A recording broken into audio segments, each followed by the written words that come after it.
मनात कोणताही न्यूनगंड न बाळगता प्रयत्नांची पराकाष्ठा करा. मनात मोठे स्वप्न ठेवा. मोठमोठ्या लोकांची चरित्र वाचा की ज्यामधून तुम्हाला प्रेरणा मिळेल. अपयश ही यशाची पहिली पायरी असते. अपयश आले तरी खचून न जाता प्रयत्न करत राहा. अपयशातून मिळालेले यश भविष्याचा सुकर मार्ग दाखवते, असा विश्वास सत्यनिकेतन संस्थेचे अध्यक्ष ॲडव्होकेट मनोहरराव देशमुख यांनी व्यक्त केला. यावेळी बक्षीसपात्र विद्यार्थ्यांचे त्यांनी अभिनंदन केले. राजूर येथील सत्यनिकेतन संस्थेच्या गुरुवर्य आर.बी. पाटणकर सर्वोदय विद्या मंदिरातील वार्षिक पारितोषिक वितरण प्रसंगी ॲडव्होकेट देशमुख बोलत होते. या कार्यक्रमाच्या अध्यक्षस्थानी ते होते. यावेळी माजी प्राचार्य शिवाजी फटांगरे, नानासाहेब खर्ड, सचिव टी.एन. कानवडे, विवेक सदन, एम.एल. मुठे, प्रकाश टाकळकर, मिलिंद उमराणी, श्रीराम पन्हाळे, माधवी मुळे, डॉक्टर नीता भारमल, रजनी टिभे, एल.पी. परबत, डी.डी. साबळे, सदाशिव गिरी, सुनील पाबळकर आदी मान्यवर उपस्थित होते. शालेय उपक्रमात विशेष नैपुण्य मिळवलेल्या विद्यार्थ्यांचा सन्मान यावेळी करण्यात आलाय. तुम्ही तुमच्या आईवडिलांचे ड्रीम आहात. त्यांचे ड्रीम पूर्ण करण्यासाठी आपल्याला एक चांगला विद्यार्थी व्हायचे आहे असा दृष्टिकोन मनात बाळगणे सर्वात महत्त्वाचे आहे. सर्वोत्तम होण्याच्या प्रक्रियेत एक पाऊल पुढे टाकणे गरजेचे आहे. सर्वोत्तम होण्याचे ध्येय उराशी बाळगणे गरजेचे आहे. त्यासाठी दीर्घकाळ सराव करण्याची गरज आहे. शिक्षकांवर निष्ठा ठेवणे गरजेचे आहे. तुमचा प्रामाणिकपणा व चिकाटी, निष्ठा यातूनच तुम्ही यशस्वी ठरणार आहात. आत्मविश्वास आणि सातत्याने शिकत राहण्याचे प्रयत्न यावरच तुम्ही यश संपादन करू शकता. वार्षिक पारितोषिक वितरण हा विद्यार्थ्यांना स्मृती आणि चालना देणारा क्षण आहे.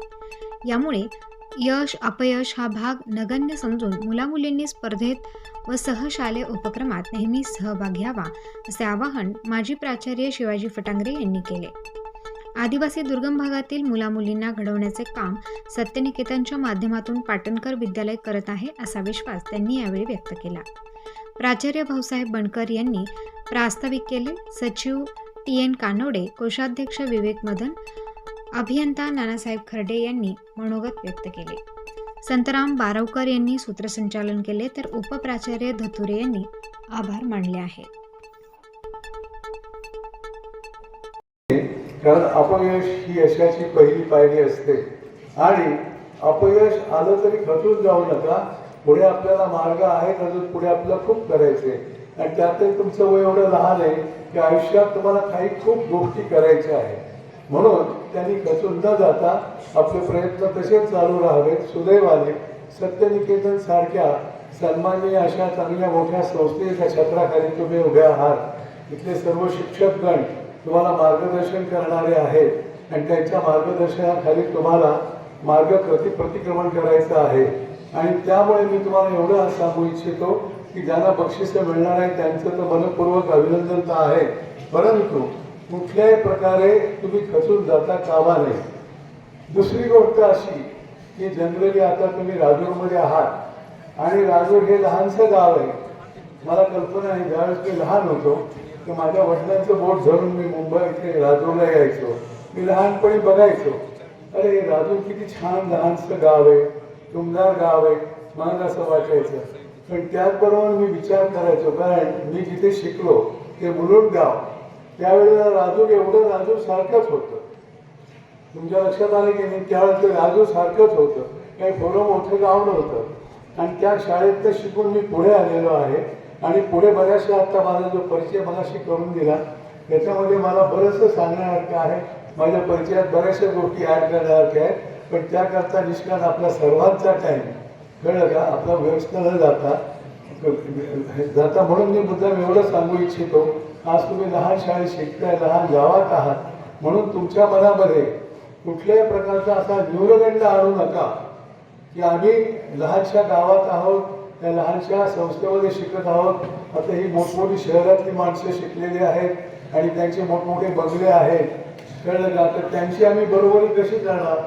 पण तुम्हाला मी मुद्दाम सांगू इच्छितो, मी काही फार मोठ्या माणसाचा मुलगा नाही आहे. माझे वडील रेल्वेमध्ये सर्वसाधारण क्लार्क होते, पण क्लार्कपेक्षा खालच्या याचे होते आणि त्यांनी मला शिकवून मोठं केलं. आणि त्यानंतर जी प्रगती आपण करत गेलो त्यामुळे माझ्या मनामध्ये एक बीज लागलं की आपण ह्या गावात येतोय, इथे मुख्य साधन काय आहे. इथलं मुख्य साधन शिक्षण आहे. त्यावेळेला आपल्या फक्त हायस्कूल होती, तिथे कॉलेज नव्हतं. सुदैवाने माझं नशीब एवढं चांगलं, नानोडे सरांसारख्या व्यक्तीशी माझी गाठ झाली आणि मी त्यांना बोलून दाखवलं, त्यांनी मला बोलून दाखवलं आणि मग माझ्या मनामध्ये आशय अंकुर आला की अरे इथे जर आपल्याला खरंच काही मनपूर्वक शिक्षणाकरता करायचं असेल आणि अशी जर चांगली माणसं भेटत असतील आणि आजूबाजूचा संबंध हा आबाडी काबाडी समाज राहणारे शेतकरी असतील आणि त्यांची मुलं जर उद्या कॉलेजमध्ये शिकली तर आपल्याला त्यांचे सगळ्यांचे आशीर्वाद भेटते. आणि ह्या प्रेरणेने मी इथे कॉलेज बांधण्याकरता पाटणकर सरांकडे आणि कानवडे सरांबरोबर बोललो आणि सुदैवाने कानवडे सरांनी आणि पाटणकर सरांनी एवढी चांगली साथ दिली की आपण हे कॉलेज उभं करू शकलो. तर मला सांगायचा मुद्दा याच्यामध्ये असा आहे तर तुम्हाला तरी इथे कॉलेज आहे, हायस्कूल्स आहेत. आमच्या वेळेला फक्त प्राथमिक शाळा होती मुलांना, हायस्कूल सुद्धा नव्हतं, कॉलेज सुद्धा नव्हतं.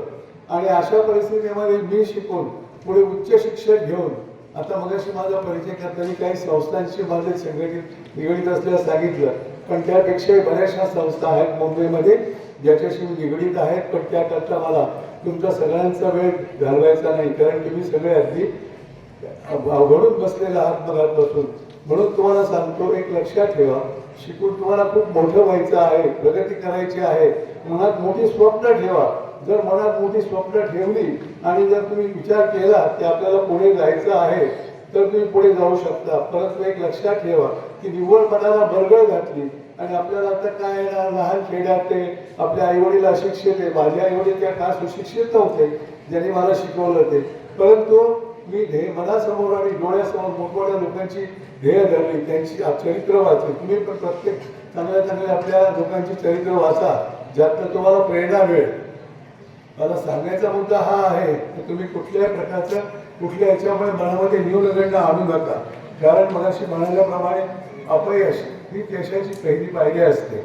आणि त्याप्रमाणे तुम्ही आणखीन एक लक्षात ठेवा, मला ह्या निमित्ताने सांगावं असं वाटतं, आपल्या भाषणामधून आधीच्या वक्त्यांनी सगळ्या गोष्टी पूर्ण सांगितलेल्या आहेत, परंतु आपण जिथे राहतो किंवा ज्या भागातले आपण आहोत त्या भागाकरता काहीतरी आपण करायला पाहिजे अशी मनाशी खुणगाठ बांधून ठेवा.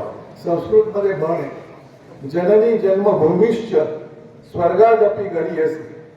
जननी म्हणजे आई आणि जन्मभूमी म्हणजे आपण वाढलो राहिलो जन्माला आलो ती ही स्वर्गापेक्षा पण श्रेष्ठ आहे.